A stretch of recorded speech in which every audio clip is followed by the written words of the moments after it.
안녕하세요. 백부스입니다.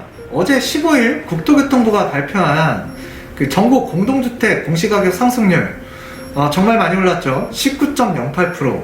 2007년 그 22.7% 이후에 14년 만에 최고치를 기록했는데요. 정말 많이 올라간 겁니다. 급격하게 올라갔다는 게 지금 문제인데요. 제가 작년에도 하반기에도 말씀드렸고 올 상반기에도 지금 1월달, 2월달에 간간히 말씀드렸던 것 같아요. 자, 3월달, 2월달, 4월달, 자, 요 시즌에 안 좋은 소리 굉장히 많이 나올 거다. 특히 세금과 관련된 이슈, 이야기가 많이 나올 거다. 지금 그 시기가 도래됐다라고 보시면 돼요. 자, 생각했던 것보다 많이 올랐기 때문에 당황하신 분들도 꽤나 많을 것 같은데요. 자, 정부가 올해도 공시가격을 급격히 높이면서 다주택자, 고가주택 소유자들 뿐만 아니라 1주택자, 무주택자들의 불만이 커지고 있는데, 사실 무주택자가 무슨 불만이 있어, 그런 얘기를 하실 수도 있어요. 그런데 지난 몇 년 동안 주택가격 폭등을 했잖아요. 자, 그리고 최근에 LH 직원들의 투기의혹이 불거지면서 부동산 민심이 악화가 됐고요. 자, 이번 공시가격 인상으로 세부담에 대한 반발이 거세지고 있습니다. 지금 무주택자 같은 경우에는 해당 3기 신도시에 만들어지는 3기 신도시 만들어지는 지역에 지금 전세든 월세든 또 들어가신 분들이 있거든요. 자, 이번 그 사태 때문에 사실 지금 보상과 관련해서 좀 지연이 되고 있고요. 또 이제 3기 신도시 이 광명시흥지구 같은 경우에는 지금 뭐 지정 취소해야 되는 거 아니냐라는 이야기가 나올 정도로 이 시장의 민심이 굉장히 사납거든요. 자, 이게 또 입주를 하기 위해서 분주하게 움직이셨던 분들 같은 경우에는 또 지루한 싸움이 될 수도 있는 거예요. 특히 올해 1가구 1주택자 종합부동산세 부과대상인 공시가격 9억 원 초과 아파트가 작년에 비해서 70%나 늘어났습니다. 이것만 보더라도 주택가격이 얼마나 올라왔는지 여러분들 아실 거예요. 지금 시장에 나가보면 서울 같은 경우에는 거의 대부분 9억 전후의 아파트 거의 지천에 깔려있고요. 9억을 훌쩍 넘어가는 아파트도 굉장히 많아졌습니다. 뭐 경기도를 가도 그렇고요. 인천에 가도 9억이 넘는 아파트 정말 많아졌죠. 이렇게 공시가격이 또 상승을 하다 보니까 부동산 세금 꿀빠는 문정부, 1주택자도 무주택자, 특히 이제 벼락거지라는 신조어, 이게 조금 다시 나오는 것 같아요. 자, 재난지원금 인심 치는 척 뒤에서 세금 뜯어가고 있다. 자, 이렇게 비난의 글이 쇄도하기도 하는데요. 자, 그 글들을 좀 읽어볼게요. 부동산 정책 실패로 정부가 집값을 올려놓고 왜 세금 전가를 국민에게 하는 거냐. 멀쩡한 전세시장도 망가뜨려 놓고 이제 국민에게 월세 받아가는 정부다. 세금 폭탄이 현실화가 됐다. 1주택자도 적폐냐. 자, 이런 목소리를 높이고 있고요. 자신의 주택 보유 현황과 예상 공시가격 상승폭을 공유하면서 늘어날 보유세를 걱정하는 모습을 보이는 글들도 있습니다. 일각에서는 집값이 상승한 만큼 세금을 내야 되는 거 아니냐, 또 이렇게 얘기하시는 분들도 있어요. 당연히 세금은 내야겠죠. 그런데 급격하게 올라갔다라는 게 이게 문제가 될 수 있다는 얘기예요. 자, 정부의 부동산 정책 실패로 집값이 올랐는데 왜 주택 소유자가 세금 부담을 떠안아야 하느냐. 자, 이렇게 이제 지금 의견이 엇갈리고 있는 이 커뮤니티 공간인데요. 집값 몇 억씩 오를 때는 좋고 세금 내기는 싫은 거냐, 기분 좋게 세금 내라고 이렇게 기재하신 분도 있고, 지난해 기준 공시가격 40% 올라 1년 만에 재산세가 75만 원이나 늘어났다. 내가 집값을 올려달라고 하는 것도 아니고 정말 싫다. 이렇게 또 글을 반박의 글을 또 쓰신 분도 있고요. 집값이 올라서 세금을 더 내야 한다면 반대로 집값이 떨어지면 정부가 세금을 돌려주는 것이냐. 집값이 상승하면 집을 팔 때 그만큼 양도소득세를 더 내면 되는데 1주택자의 경우 집을 가지고 있다는 이유만으로 시세 차익을 본 것도 아닌 이 세금을 내야 되는 것 자체가 부담이 크다라고 하소연하신 분들도 있습니다. 주식과 부동산의 형평성 문제도 제기가 됐는데요. 주식이나 부동산의 경우 사고 팔 때 세금을 내는 것은 똑같지만 부동산은 보유세, 그래서 재산세, 종부세를 내는 반면 주식 투자에 대해서는 보유세를 부과하지 않는다는 점에 형평성에 어긋난다라고 또 지적하신 분도 있어요. 주식 가격이 많이 오르면 주식 투자자들 매년 보유세 10%씩 낼 수 있냐?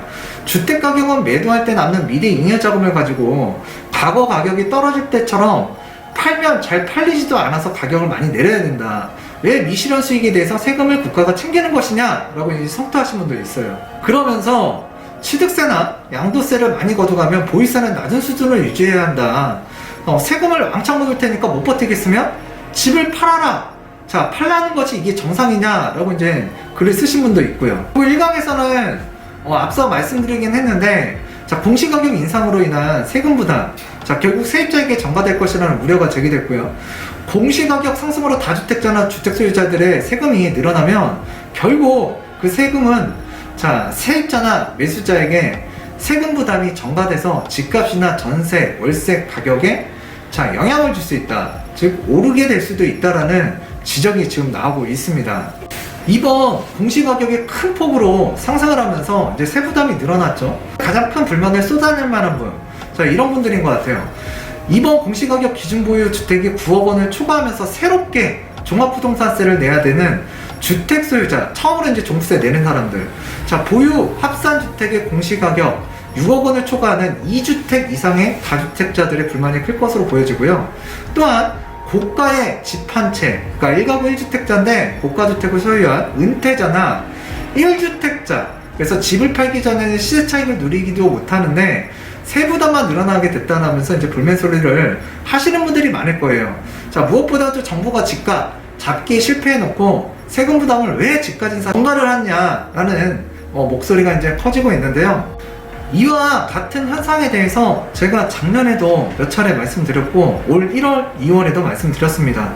2월, 3월, 4월, 5월 세금과 관련해서 안 좋은 이야기 나올 거고 코로나와 관련해서도 좀 안 좋은 이슈가 나올 수도 있다. 경제 상황 또는 금리 인상에 대한 부분, 자, 이런 이슈들이 이제 2월, 3월, 4월에 영향을 주면서 이 주택 거래 자체에 대해서 좀 위태롭게 보일 수도 있다. 매도할 사람들은 뭐 시장에 금매를 내놓을 수도 있고요.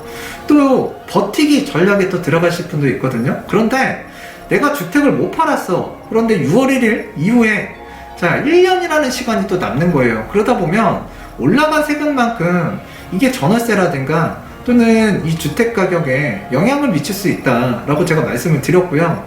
자, 6월 1일 이후에 뭐 예상이긴 하지만 굉장히 위태로운 시간이 또 올 것 같기도 해요. 세금 폭탄 대부분 특히 이 서울권역이라든가 다주택자 또는 1주택자인데 고가주택을 소유하고 있다. 자, 그런 분들 같은 경우에는 그 세금 폭탄 어느 정도 예상을 하셨을 거고요.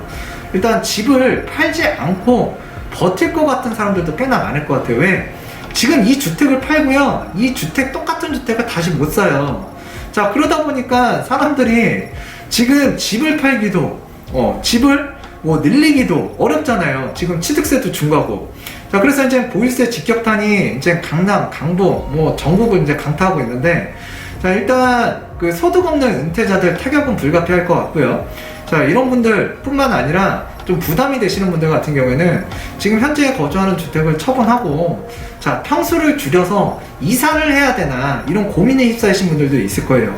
또는 이제 자금 여력이 없는 세대 같은 경우에는 이미 작년에도 이탈을 했고 올해도 이탈을 할 것으로 보여지는데, 그런 물건들이 오히려 지금 2월, 3월, 4월에는 거래하기 쉬운 물건이라고 판단이 됩니다. 그래서 이제 세금 회피형 금매 같은 경우에는 많지는 않을 것 같아요. 지금 정권도 말기고 지금 부동산에 관한 부분에서는 신뢰도가 크게 떨어졌기 때문에 지금 내년까지 한번 버텨볼까 라고 생각하시는 분들 꽤나 있으신 걸로 알고 있거든요. 지금 현재 전 세계적으로 코로나가 지금 아직 확산세에 있고요. 세금을 낮추려고 하고 있는 가운데 지금 정부에서 공시가 인상, 내년에도 또 인상을 하죠. 자, 세금을 높이는 것이 맞는 정책인지 좀 따져봐야 되고요. 지금 어려우신 분들 굉장히 많거든요. 자, 조세제도라는 것이 이번에 어디에 얼마만큼 거친다라는 계획하에 기술적인 것들이 다 담겨야 되는데, 우리나라처럼, 그러니까 지금 현재 조세 체계가 급격하게 변동이 되고 있고요. 세무사들조차도 지금 굉장히 힘들다라고 얘기를 해요.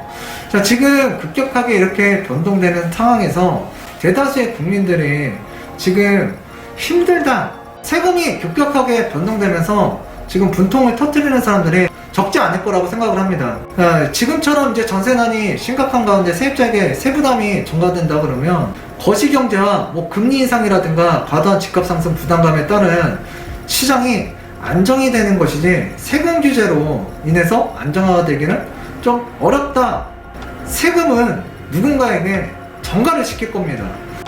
정부가 세금으로 집값을 잡겠다라고 하는데 오히려 무주택자들에게 세금 전가가 되는 부작용만 좀 일어날 수 있을 것 같고요.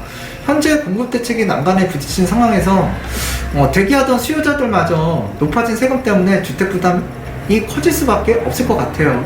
그래서 판단은 잘 하셔야겠지만 무주택자분들 같은 경우에는 그래도 요번에 이참에 주택을 취득해야 된다라는 계획을 세우신 분들 같은 경우에는 지금 3월달, 4월달, 5월달 이 지금 안 좋은 악재 이런 뉴스가 나올 때 오히려 여러분들에게 좋은 기회가 될 수 있어요. 그런데 무조건 비싼 주택, 좋은 지역 가려고만 하시지 마시고요. 자, 여러분들 가게 사정에 맞는, 작은 능력에 맞는 주택이라든가 지역을 선별해서 좀 그 지역 내에서도 좀 미래 가치가 있는 주택을 좀 두루두루 알아보시고 취득을 하셨으면 좋겠는데 1일 세금 지금 부과 기준일이죠.